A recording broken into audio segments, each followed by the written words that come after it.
Hello and Merry Christmas, Happy Holidays to all of you. I hope your holiday season is going well. In this video, we will be covering sort of a broad discussion about low back pain and the details of it and what exactly goes through your doctor's mind typically when they see you for low back pain, so that you can be better informed about what exactly is going on and have a more educated conversation with your doctor should you be having this issue. So without further ado, let's just jump straight into it.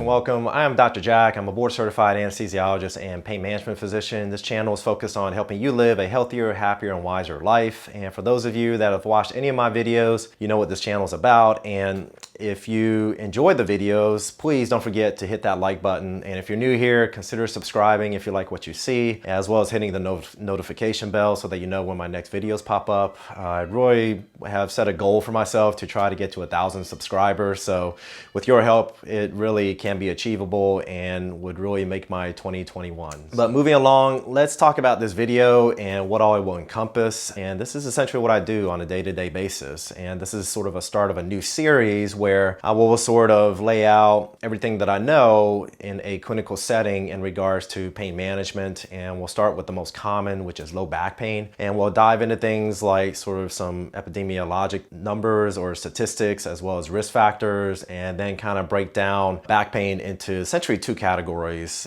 to think about once the more serious stuff has been ruled out. As you guys know from watching my videos, I'm very big on education, and that's definitely not any different for my patients. I tell them that all the time, that, you know, I want you to know why I do what I do when I do it, and don't just be sort of a passive patient and just let somebody do stuff to you. Always be an advocate and educate yourself about what is being done so that it's a team effort moving along with your care and not just somebody doing something to you.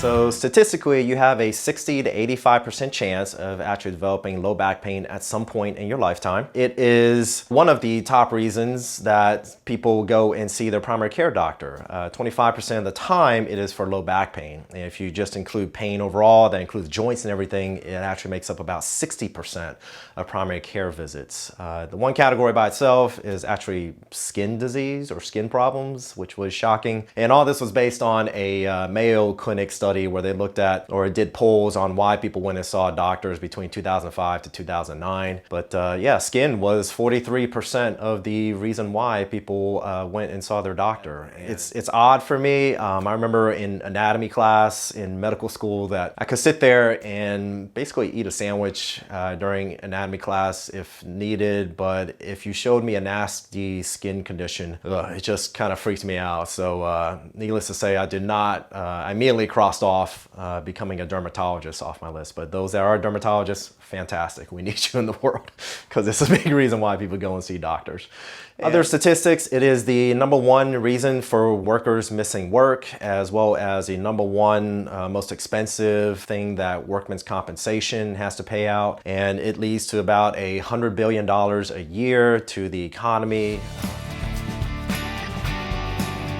The one thing I see is that line of work definitely makes a difference. You know, if you work in a very physically demanding job where you do a lot of heavy lifting and bending, then obviously the wear and tear over the years will contribute to you having more arthritis and premature issues as you get older. The other problem is that 37% of the population is overweight and considered obese. And so obesity is a big factor as well. It's the #1 reason why I see people in their 30s and 40s start to show up in my clinic and basically have back pain. You know, while you're younger, your muscles, your tendons, your ligaments, everything is still pretty good and strong. But as you get older, you know, your weight really catches up to you and starts to create, again, that premature arthritis and issues for you long term. For every pound that you're over ideal body weight, you actually multiply by 4 to 6 to convert it into pounds of pressure. So say your ideal body weight's about 150 pounds, and just keep the math simple, you're 250 pounds. Well, you multiply multiply that 100-pound difference by upwards of a factor of 6. And so it's anywhere from, again, 400 to 600 pounds of pressure that should not be there on your back, your hips, your knees. And when you have that kind of pressure, every time you bend over, every time you pick something up, and every time you stoop down, then it really starts to wear on those joints as well as your low back and cause issues for you prematurely long term. And that kind of goes hand in hand with if you are not very physically active. Right, so by being physically active, you are strengthening the support structures for your back, things like the tendons, the ligaments, the muscles, and things like that. And so if those are weak, then you tend to rely more on the actual structural part or the bone part, and again, leading to premature arthritis. Also, smoking is a huge deal. That's one population that is really hard to treat in the world of chronic pain. And there are many different reasons for that, and I actually plan on doing a whole separate video about smoking, how it relates to chronic pain, and the very strong correlation. Not only do you have decreased pain tolerance, but you also decrease blood flow to the tiny vessels that actually feed into your spine. Your spine actually gets very little blood flow to begin with, and the blood flow actually flows in those tiny little vessels, which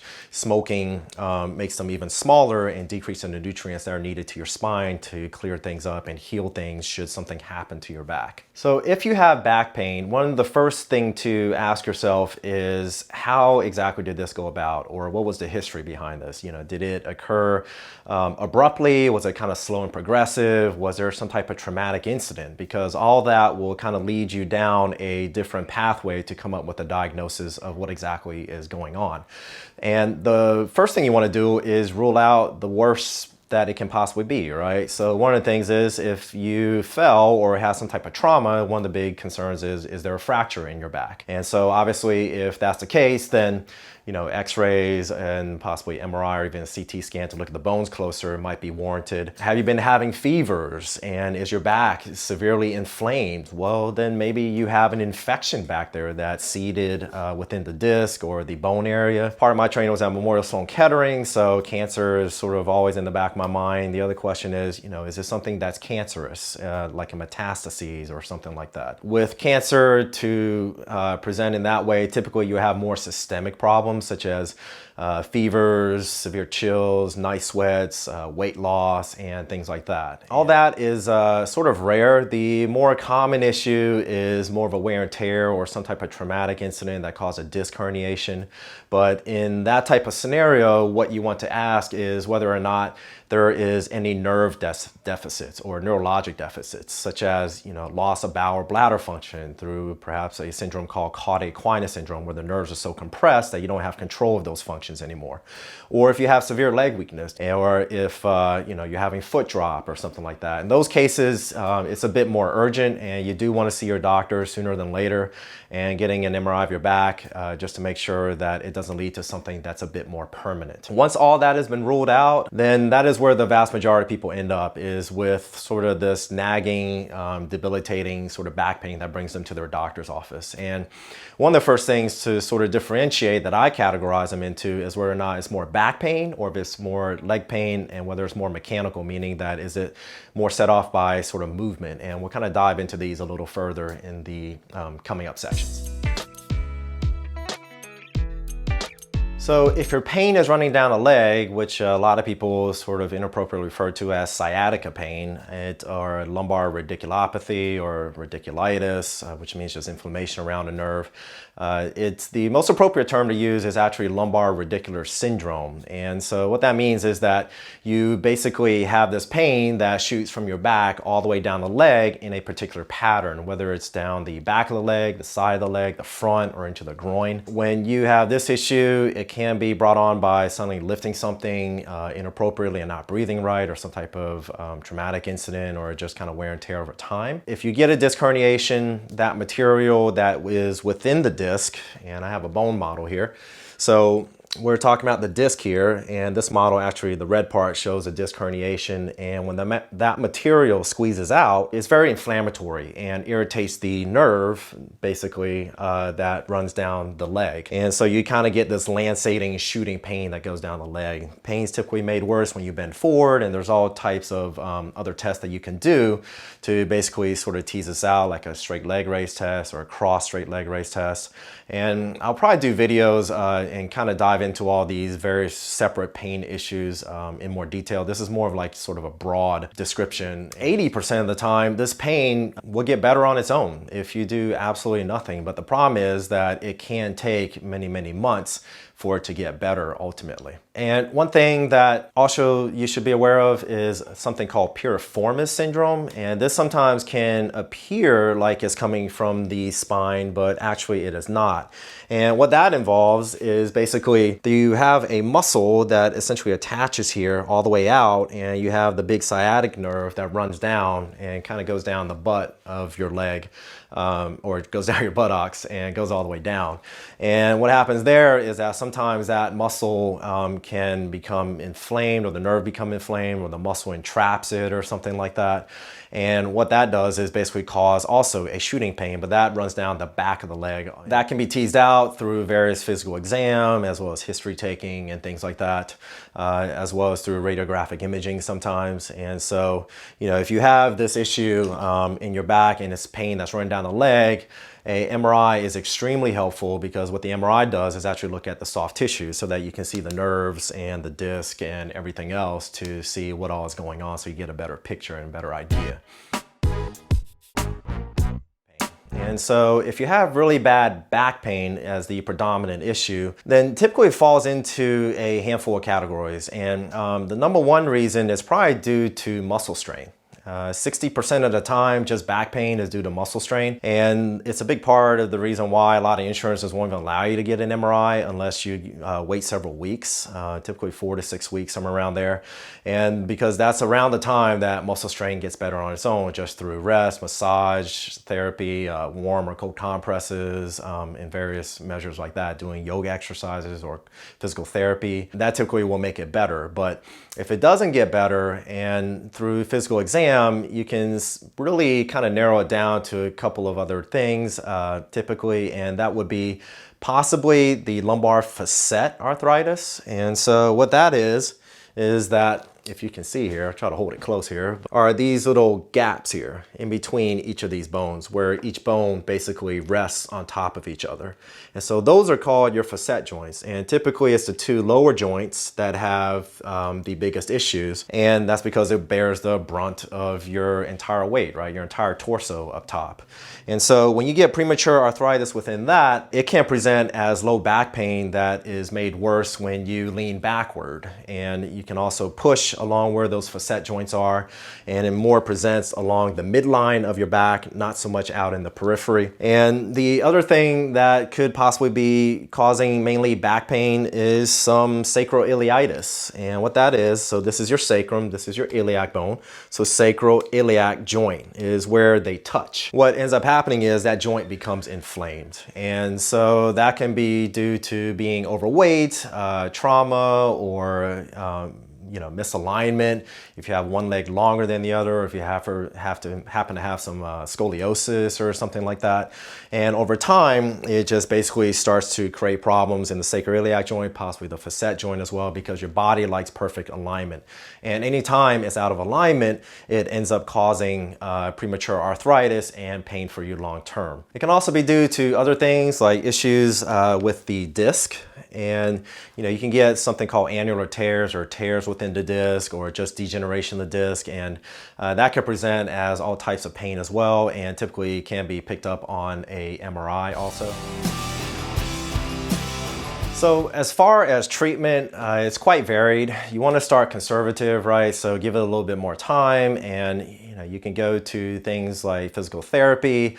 You can do acupuncture, you can do bracing, a little bit of bed rest, take over-the-counter non-steroidal anti-inflammatories like Aleve, ibuprofen, things like that. Your doctor may even give you some oral steroids, and if all that doesn't work, then if you want to expedite things, typically you would go see a well-trained interventional pain specialist.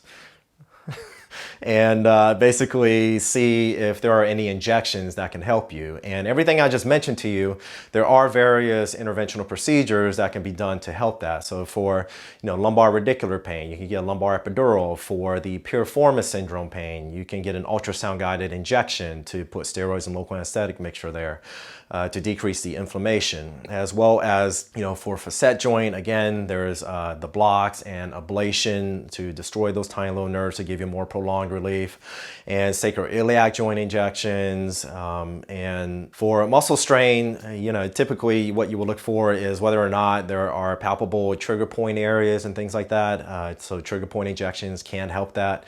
But typically with muscle strain, you want to find out what is the cause of it and really kind of target the muscle groups and strengthening them and preventing sort of further strain down the road. And posture is a big reason from what I see clinically. So obviously, when I see patients initially for this, depending on how bad it is, I'm more of an interventional pain physician. So, I do talk to them about there are injections that can be offered if I think that it can help them. I definitely go the more conservative route of offering things like physical therapy as well as non-steroidal anti-inflammatories, as I discussed, as well as talk to them about an anti-inflammatory diet. And I might do a whole video on the anti-inflammatory diet as well, because it really does work. Taking something like turmeric helps significantly, especially in a liquid version, because the problem with turmeric is that it doesn't absorb very well in the GI tract, and so a liquid version really helps. The other thing is, obviously, I tell everybody to take CBD. If you look at my channel, plenty of my videos are about CBD and just the effects that I've seen clinically for anti-inflammatory, helping with sleep, mood, anxiety, muscle relaxation, all these things is pretty phenomenal, as long as you sort of walk the patient through to get to the right dosage and talk to them about expectations and kind of patiently work with them throughout the entire process. Or a talk about low back pain by a pain physician wouldn't be complete without talking about opiates very quickly. Again, this is another video I plan on doing. A lot of videos I plan on doing, so I hope you guys are subscribed if you're interested in all this. But I'm not a big believer in opiates long term. I think they definitely have their place and definitely can benefit some people. But in my practice of 12 years, I have really seen how much harm opiates do for a lot of people. If it's appropriate, I certainly have a lot of patients on opiates, don't get me wrong, and they are able to function and it does help them to an extent. As far as non-cancer chronic pain, opiate therapy in the literature or the research, as well as in my clinical practice, it may decrease their pain score a little bit, but as far as from a functional standpoint, it hasn't been shown to improve their function to any great degree at all. Again, in a video that I'll do about opiates, I'll kind of dive into the details and all the downsides of opiate therapy long term. And also, if you think about it, if you lifted something wrong and you herniated a disc and it's compressing a nerve like we talked about, well, in that scenario, you really want it to get better, right? So you want to take things that will help decrease the inflammation, or an injection that will help decrease the inflammation, all these things. The last thing you want to do is sort of take a ton of a powerful painkiller. It doesn't fix anything, it just masks the pain. And so it basically allows you to damage the area worse, if you think about it. For all those reasons, I try to keep opiates as a last resort. It goes without saying about the opiate pandemic and the addictive nature of them and so on and so forth. Again, lots to talk about there. I won't go into great details here. That's just how I go about treatment.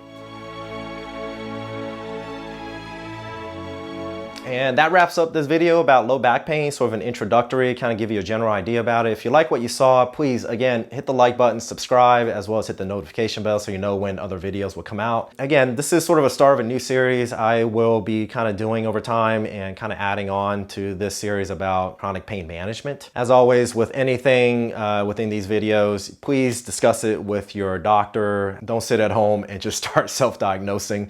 This is purely for educational videos, not to turn you into a low back pain doctor overnight or something like that. With that being said, I wish you all a great happy new year, and I will be putting out a video soon about the COVID vaccine, which I took a while back. I'm actually waiting to get the second injection so that I can kind of do a whole video together and just kind of tell you guys my experiences with it. I can tell you so far the shot has been fine, and so I got my first shot about a week ago now, or somewhere around down there. Anyway, stay tuned and keep a lookout for that video as well. So till next time, take care, stay safe, bye-bye. Pura Vida.